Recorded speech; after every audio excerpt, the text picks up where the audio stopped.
기도하겠습니다. 하나님 말씀의 영으로 오늘 저희 가운데 임하여 주시고 특별히 성령 하나님을 만나는 시간 되게 하여 주시옵소서. 예수님의 이름으로 기도합니다. 아멘. 여러분, 성령 충만 받기를 원하십니까? 성령 충만한 삶은 어떠한 삶을 성령 충만한 삶이라고 할까요? 지나가다가 어깨 툭 부딪혀도 방언이 튀어나오고 귀신이 떠나가는 삶, 그런 게 성령 충만한 삶일까요? 딱 보면 은은한 후광이 뒤에 비치는 것 같은 그러한 삶이 성령 충만한 삶일까요? 어떤 모습일까요? 제가 지난 주간에 한 친구 목사님을 만났습니다. 대학 졸업하고 거의 한 20년 만에 만났는데요. 대학 때 이제 찬양 동아리를 같이 했던 같은 학번 친구입니다. 교단은 달라서 학교를 졸업한 다음엔 전혀 소식을 모르고 그냥 SNS 통해서만 어디 있구나 이 정도 알고 있었습니다. 어느 순간 이 친구가 말레이시아에 있더니 또 어느 순간 인도로 가 있는 겁니다. 두 나라에서 계속해서 자기가 이민 목회를 10년째 하고 있노라라고 했습니다. 그러면서 이제 같이 공부했던 친구들, 누구는 미국에 있고 누구는 또 뉴질랜드에 있고 어디서 목회하고 어디서 교수하고 또 누구는 한국의 신학교에 지금 교수하고 있고 쭉 이야기를 나눕니다. 다른 친구들은 SNS에 이제 잘 나오고 이쁜 사진 올라오면 아유 좋은 일 있었나 보다 이러고 마는데, 이번 기회에 잠깐 귀국을 하면서 들어온 김에 아버지가 이제 의정부에 계신다고 그쪽에 있다가 가까우니까 금방 달려왔죠. 교회도 보고 저도 보면서 야, 참 교회도 예쁘고 너도 이쁘구나 그래가지고 제가 밥을 좋은 걸 사줬습니다. 네가 어쩌다가 이민 목회를 하게 된 거냐 물어봤더니 자기도 원래 그럴 생각이 없었는데 자신이 전임 사역을 하면서 멘토로 섬겼던 목사님께서 경험을 쌓아보는 게 좋겠다. 이민 목회 현장들을 보면서 네가 한번 눈을 좀 넓게 열고 그러고 돌아오면 좋을 것 같다. 그래서 그 말씀에 순종하여 말레이시아에 나가 있었다가 이제 한국에 들어와야겠다. 아이들도 커야 되고 계속 하니까 들어와야겠다라고 하는데 갑자기 일이 생겼습니다. 현재 섬기고 있는 인도에 있는 한인교회에서 목사님이 추방당해서 공석이 되었다는 소식이 들려온 겁니다. 인도와 네팔에서 2-3년 됐습니다. 종교금지법이 강화되면서 기존의 교회 안에서 섬기고 있는 사역자들에게도 외부로 교회 밖으로 전도나 선교, 포교 행위를 하지 말아라 라고 금지가 되었고, 만약 적발된 경우는 5년 동안 입국할 수 없는 출국 조치를 당하게 되었습니다. 전에 계시던 목사님이 그 일을 당해서 자리가 비어서 멘토 목사님을 통해 다시 돌아 연락이 온 겁니다. 그래서 말레이시아 사역 이제 마무리하려고 하냐? 그러면 너 혹시 이쪽으로 오면 좋겠다라고 연락이 왔을 때 이제 친구가 아내와 함께 기도해 봤답니다. 그리고 기도해 보니까 하나님 뜻인가 보다. 그래서 애 셋을 데리고 인도에 가서 또 1년 넘게 열심히 섬기고 있다라는 이야기를 들었습니다. 그 친구도 목사님 아들이고 저도 목사님 아들이다 보니까 그 친구의 하는 말 중에 그 말이 콕 박혔습니다. 하나님 뜻인가 보다. 이게 하나님 뜻인가 보다. 하나님이 뭐 환상으로 보여줬네 어쩌네 하는 게 아니라 기도해 봤는데 하나님 뜻인가 봐. 그래서 가기로 했어. 어렸을 때부터 부모님들 맨날 뭐 하면 야 이게 하나님 뜻인가 보다. 가자, 하자, 섬기자. 그런 것들을 하도 듣고 봐서 나는 그렇게 큰 감동이 없는데, 나는 그렇게 원하는 것 같지 않은데 왠지 해야 될 것 같고 그러면 하나님 뜻인가 보다.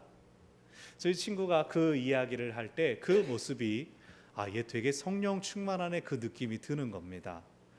이런 모습이 성령 충만한 모습일까 하는 생각을 했습니다. 오늘 말씀은 하나님께서 그렇게 살아라, 하나님께서 명하신 대로 살아라 라고 명령하시고 그대로 살아가는 레위 사람들의 이야기입니다. 오늘 본문은 이스라엘 12지파의 기업 분배가 끝난 뒤에 레위 지파에게도 기업이 분배되는 내용을 담고 있습니다. 레위 사람들은 인구 조사 때부터 이스라엘 온 회중을 세는 기준과 다른 기준이 적용되었습니다. 이스라엘 다른 지파 사람들은 20살 이상 된 싸울 수 있는 남자들의 수를 파악하도록 되었는데, 레위 지파는 태어난 지 1개월 이상 된 사람들의 수를 세도록 하셨습니다. 실제로 성소를 섬기는 것은 일정한 나이, 다른 이스라엘 남자들이 싸우러 나갈 수 있는 20살 이상 되어야 성소를 섬길 수가 있었지만, 태어난 지 1개월만 지나면 무조건 인구조사에 포함되었다라는 것은 레위 사람들은 태어날 때부터 하나님의 것이다 라는 뜻입니다. 기업을 분배할 때에도 요단 동편에 먼저 기업을 받은 루벤, 갓, 므낫세 반 지파 외에 다른 지파들은 가나안 지방에서 제비를 뽑았습니다. 북쪽으로 가겠다, 남쪽으로 가겠다, 뽑힌 대로 가서 그곳에서 지파 안에서 인원수를 따라 가문별로 땅을 분배받았습니다. 그러나 레위인들은 각 지파들이 자기 지파 안에서 제비 뽑아서 48개의 성읍을 정한 뒤에 레위인들도 자기들끼리 제비를 뽑아서 그 48개의 성에 흩어지게 되었습니다. 즉 다른 지파들은 가나안 북쪽이면 북쪽, 남쪽이면 남쪽, 서쪽 뭐 이런 식으로 다 자기들끼리 모여 살 수 있었지만, 레위 지파는 전국으로 흩어졌습니다. 가나안 땅뿐 아니라 요단 동편 지역까지 뽑혔으면 뽑힌 대로 가는 것이었습니다.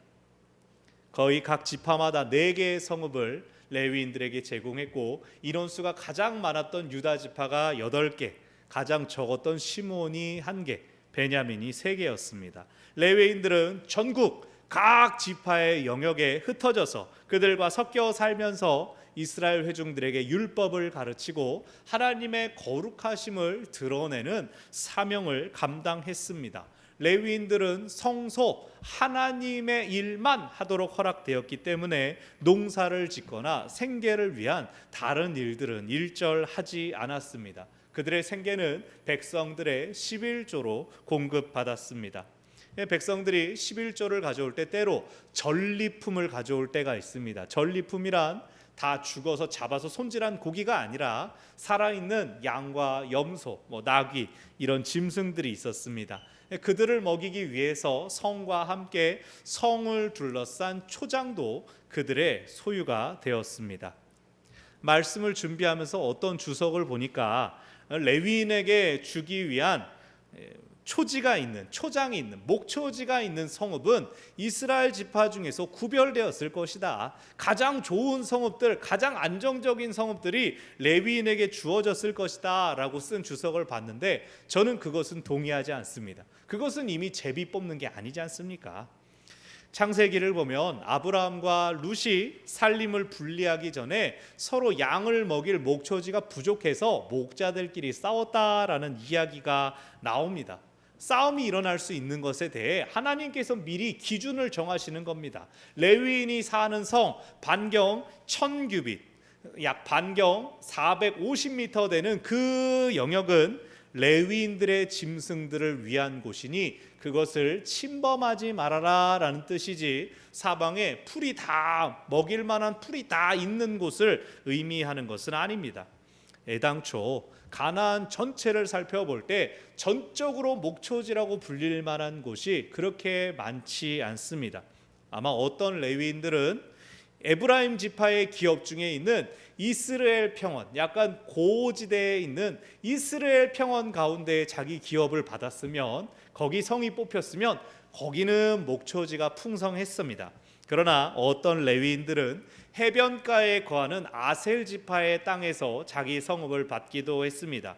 혹은 산지가 많은 단 지파의 기업 중에서 성읍을 뽑은 레위인들은 넉넉한 목초지를 제공받지 못했을 것입니다.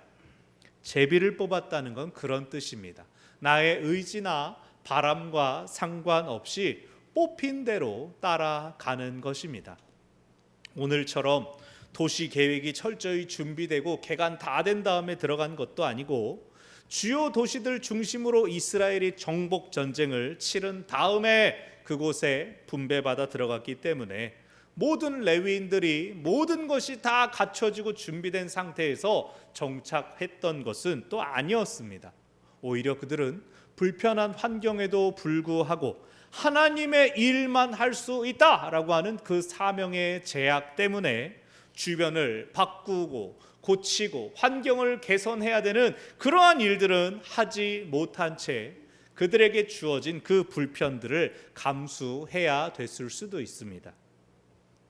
그리고 오늘 본문 후반부에는 도피성이 등장합니다. 고대에는 법 제정이 오늘처럼 세분화되고 또 구체화되지 않아서 사적인 복수를 통해 사람들 간의 사회 안의 질서를 강제적으로 지키게 하는 그러한 효과들을 보았습니다. 가장 오래되었다는 함무라비 법전에도 나오고 또 율법에도 나오는 바, 생명을 해쳤으며 생명으로 갚아라, 눈을 다치게 했으면 눈으로 갚아라, 팔을 다치게 했으면 팔로 갚아라. 동해보복법, 같은 피해로 같은 것을 보상해라라는 그 동해보복법이 언급됩니다. 그래서 성경 안에도 분명히 나옵니다. 생명을 생명으로 갚는 피해 복수자, 고엘이라고 하는 제도가 등장합니다. 오늘날은 이것이 맞지 않다라고 하지만 심지어 이슬람 문화권에는 소위 명예살인이라는 것이 있지 않습니까? 그러나 고의가 아니라 실수로 남의 생명을 빼앗은 경우 사고처럼 생각지도 못한 불행한 일에 휘말려서 인명피해를 일으킨 사람들이 있을 수도 있지 않습니까? 신명기에는 이러한 사례로 어떤 사람이 도끼로 나무를 하다가 그 도끼인 날이 자루에서 빠져 날아가는 바람에 옆에 있다가 사망한 사람의 이야기가 나옵니다. 그 사람은 살인을 저지른 건 아니지만 그 결과로는 사람이 죽었다. 이런 경우는 어떻게 해야 될 것인가? 그런 경우는 가까운 도피성으로 얼른 도망가서 재판을 기다리는 겁니다. 재판에서 만약 그 사람에게 고의가 있었다, 음모가 있었다라는 것이 밝혀지면 그는 사형에 처해집니다. 그러나 무죄임이 밝혀지게 되면 그렇다고 해서 바로 돌아가는 것이 아닙니다. 어쨌든 사람에게 피해를 입혔기 때문에 그가 돌아갈 수 없고 그 도피성에서 평생 살아야 합니다. 가족과 함께 살 수도 없고 가족들은 기업을 지켜야 되니 그는 격리된 삶을 사는 것입니다. 도피성을 벗어나게 되면 이 고엘, 피해 복수자로부터 생명을 보전할 수가 없게 됩니다. 당대의 대제사장이 죽을 때까지, 대제사장이 살 날이 얼마 안 남았으면 다행이지만 보통 몇십 년을 오래 살게 되면 그 사람이 죽을 때까지 그는 도피성에 살아야 했습니다. 왜 대제사장이 기준이 됐을까요? 대제사장은 예배를 드릴 때에도 온 회중의 죄를 담당하여 나아갔던 것처럼 그가 죽었을 때 그가 대속적인 죽음을 맞이했다라고 보아서 이 도피성에 피해 있는 사람들도 비로소 자유를 얻을 수 있게 되었습니다. 자, 레위인에게 48개의 성읍이 들어가는데 그 중에 6개가 도피성이었습니다. 레위인들 중에서는 그 48개의 성읍들 중 하나를 뽑아서 거기 들어가 평생을 대를 이어서 살아야 되는데 도피성이 어떤 곳이라고요? 살인을 저지른 사람들이 복수를 피해서 오는 곳입니다. 실수였을지라도 그들에 의해 인명피해가 발생했던 사람들입니다. 무죄 판결을 받더라도 그들은 종신형에 가까운 선고를 받고 그곳에 삽니다. 공동체 전체 차원에서는 이 도피성이 억울하고 부당한 죽음의 고리를 막기 위한 사법적인 제도이지만 레위인들의 입장은 어떻습니까? 가족을 데리고 평생 그곳에 살아야 되는 레위인들의 입장에서의 도피성은 복잡한 의미가 있었을 겁니다. 그런데 레위인들은 그렇게 살라고 하나님께서 정하셨습니다. 하나님께서 정하신 대로 이들은 순종하며 살았습니다. 온 이스라엘 중에서 구별하셨다는 것은 그들에게 허락된 특별한 지위였지만 그만큼 온 이스라엘을 위하여 그들이 감당해야 되는 사명이 있었습니다. 우리는 성경 속에 등장하는 레위인들, 제사장들을 볼 때 보통 목회자를 떠올립니다. 잠시 제 말씀을 드리는 것을 용서해 주십시오. 제가 어렸을 때부터 저희 할아버지를 보고 아버지를 보고 그렇게 자라났기 때문에 앞서 만났던 그 친구처럼 뭐 하나님 시키셨나 보다, 하나님 뜻인가 보다 그러면서 그냥 자라났습니다.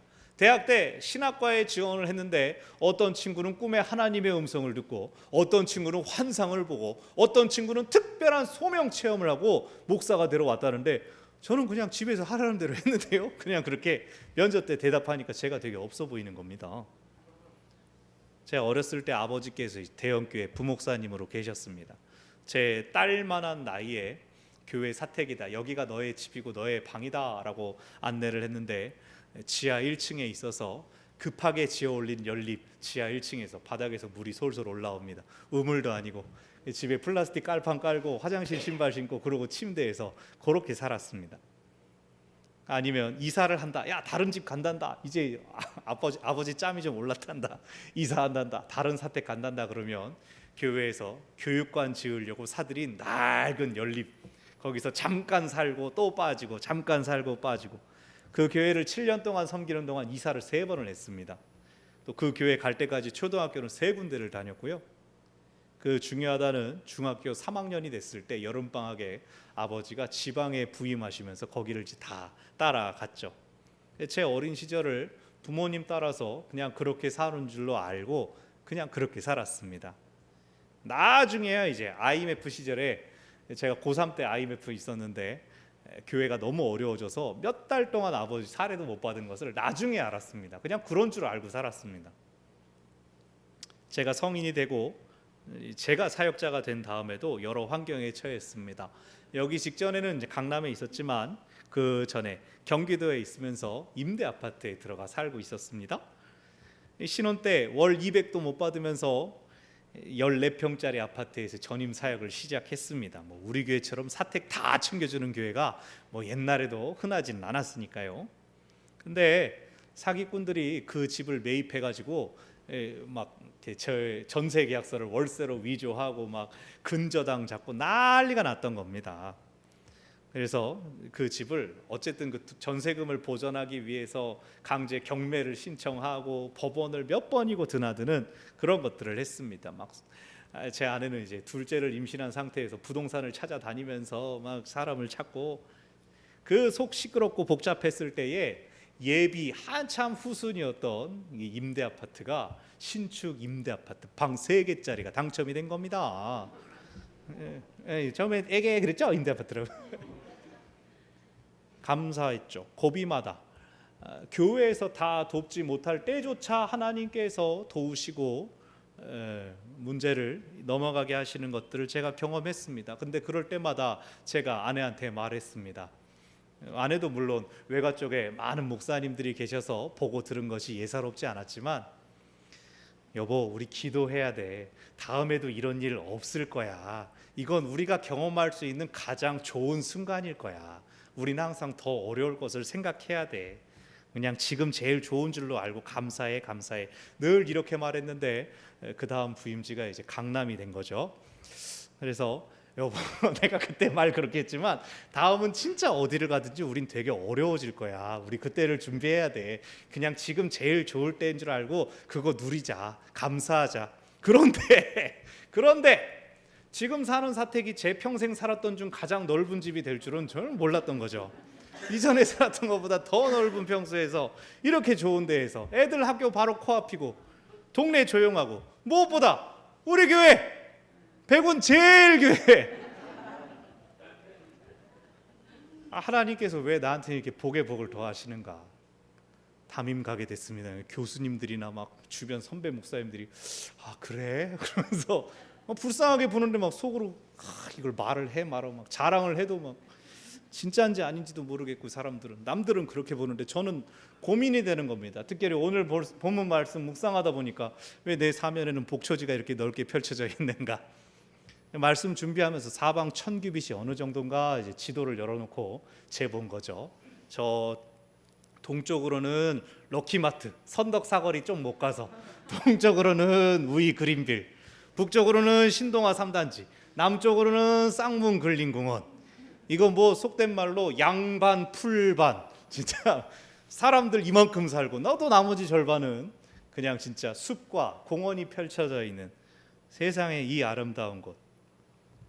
그냥 저 개인 이세영이라는 개인으로 보아도 가정에 복을 주시고 일터로 복을 주시고 거기다가 사역자로서 귀한 성도들 이 만남의 복을 누리니 내가 과연 이런 자격이 있는가? 그래서 항상 기도합니다. 하나님께서 여태까지 나의 지경을 넓혀주시고 복을 베풀어 주셨는데 그것이 이곳을 위한 것이 되게 하여 주십시오. 내가 이곳에 쓸모가 있고 이곳에 유익을 끼치는 사람 되게 하여 주십시오. 내게 내 평생에 지난 40년 넘도록 베풀어 주셨던 그 모든 은혜가 우리 가문 가운데 계속 허락하였던 그 제사장 가문이라고 저희 아버지가 좋아하는 표현이 제사장 가문의 복이 바로 우리 교회를 위한 것이었음을 우리 모두가 알게 하여 주십시오. 제가 늘 그렇게 기도합니다. 그런데 여기서 제 자랑으로 오늘 말씀이 끝나면 안 되잖아요. 여러분, 과거에는 레위인 하면 목회자고 주의 종이었습니다. 그러나 오늘날은 우리 모두가 레위인입니다. 우리 모두가 하나님의 택정하심을 받아서 믿는 사람으로 믿음의 공동체로 부름 받았기 때문입니다. 우리 모두가 세상으로부터 구별하여 하나님의 소유로 하나님의 자녀로 부르심을 받았습니다. 우리가 그것을 오늘날 알고 믿고 고백하며 살아갑니다. 그것을 기억하면서 오늘 본문을 보십시오. 뭐가 보입니까? 여러분, 우리가 어딘가에 뿌리 내려서 정착하고 우리의 일을 하는 모든 것들이 나의 뜻과 나의 선택과 나의 의지로 인한 것입니까? 그렇지 않습니다. 하나님께서 뜻하시고 계획하신 바를 열심히 이루어가는 것입니다. 우리가 세상에서는 뿔뿔이 흩어지고 내 고향 땅 멀어진 것 같고 가까이에 아무도 없는 것처럼 느껴질지라도 그것이 하나님께서 우리에게 명하신 레위인의 기업이구나, 그것을 생각한다면 나를 힘들게 만들고 나를 지치게 만들고 넘어뜨리는 그 모든 자리는 도리어 우리 사명의 자리가 될 수 있습니다. 우리 삶의 자리는 성소가 되고 우리 삶은 하나님께 영광 돌리는, 그 안에서 하나님을 경험하는 예배가 될 수 있습니다. 우리를 통하여 하나님 영광 받으시고 우리를 통하여 세상이 하나님을 볼 것입니다. 우리가 그렇게 살도록 부르심을 받았습니다. 근데 왜 내게는 만남의 복이 없나? 왜 내 주변에는 나를 어렵게 만들고 힘들게 만드는 사람들, 도움을 주지 않으면 살 수 없는 사람들이 내 주위에만 유독 많은 것 같다 하시는 분들 계시죠? 그런 분들을 위해 오늘 본문 뭐라고 합니까? 도피성이 있다. 하나님께서 억울한 사람들 지키고 돌보고 보호해 주라고 지으신 그 도피성에 나를 보내셨습니다. 우리는 하나님 나라의 가치를 지키는 사람들입니다. 우리는 사람들의 생명을 보호하고 영혼을 돌보는 사람들입니다. 레위인들이 자기 눈앞에 있는 사람들, 자기 가까이 있는 사람들 잘 돌보고 케어해서 그 사람들로부터 공급받고 살라고 하셨습니까? 그렇지 않았습니다. 하나님께서 온 이스라엘을 통하여 그들을 공급하고 채워주라고 명하셨습니다. 세상을 위해 봉사하라고 하나님께서 우리를 세우시고 의외로 세상이 알지 못하는 방법으로 우리가 세상에서 유익을 얻게끔 하십니다. 제가 예를 들지 않아도 여러분 지난 날들을 돌아보십시오. 아이고 맞다, 이건 뭐 하나님 아니면 답이 없었다, 하나님 아니면 내가 나을 수가 없었다, 하나님이 아니면 내가 회복될 수 없었다, 생각지도 못한 길이 열려진 경험들을 여러분 가운데 갖고 계실 것입니다. 없어요? 없는 분들은 아직 없는 겁니다. 여러분 그 일을 곧 보게 되실 겁니다. 축하드립니다. 너무나 귀하신 분입니다. 할렐루야. 첫 성령 강림절에 예수님께서 약속하신 성령이 기도하는 120 제자들 무리들에게 임하셨습니다. 그때 일어난 일은 무엇이었습니까? 그들이 자기 명의로 된 아파트가 하나씩 생겼습니까? 아무도 추적하지 않고 세금도 낼 필요가 없는 큰 돈이 그들에게 주어졌습니까? 그렇지 않았습니다. 그들의 질병이 낫고 그들의 부유해지는 것이 성령의 은사가 아니었습니다. 그들은 각 나라의 방언을 말할 수 있게 되었습니다. 그것이 그들에게 무슨 유익을 주었습니까? 그들의 유익이 아니었습니다. 그들을 통하여 각 나라 사람들이 자기 나라 말로 복음을 듣게 되었습니다. 그것이 성령께서 주신 은사였습니다. 방언을 말하게 된 제자들이 세계 곳곳 어디로 갔을까요? 자기 말을 알아듣는 사람들에게 갔습니다. 이 말이 통하는 데를 찾아서 누구는 인도로 가고 누구는 유럽으로 가고 누구는 아프리카로 떠나갔습니다. 성령 충만이란 내가 원하는 은사를 받아서 내가 나의 유익을 위하여 쓰는 것이 아니라 하나님께서 쓰시고자 하는 곳으로 갈 수 있게 되는 것입니다. 하나님 뜻인가 보다 하고 따르는 것이 바로 성령 충만입니다. 따라해 보시죠. 하나님 뜻인가 보다. 하나님 뜻인가 보다. 말씀을 정리합니다. 하나님께서 각 사람에게 주시는 기업의 분량은 하나님 마음입니다. 누구도 다른 사람이 받은 기업에 대하여 가타부타 말 얹을 것도 없습니다. 내게 주신 것 가지고 아이고 이거 좀만 더 있었으면 아이고 이거는 필요 없었는데 말할 필요가 없습니다. 하나님께서 쓰시려고 하는 것이기 때문입니다. 각자가 하나님과의 관계 안에서 자신이 받은 기업을 지키고 그것으로 하나님의 일을 하면 됩니다. 하나님 뜻인가 보다. 하나님 뜻인가 보다. 나아가 우리의 기업은 하나님 나라의 가치를 드러내는 곳이 되어야 합니다. 공평, 정의, 생명의 보전이 일어나는 곳이어야 합니다. 우리의 가정, 우리의 일터, 우리가 만나는 모든 관계가 우리 안에 계신 하나님으로 인하여 더 복을 받고 더 풍성해지기를, 그렇게 쓰임받는 저와 여러분의 기업이 되기를 바랍니다. 기도하겠습니다.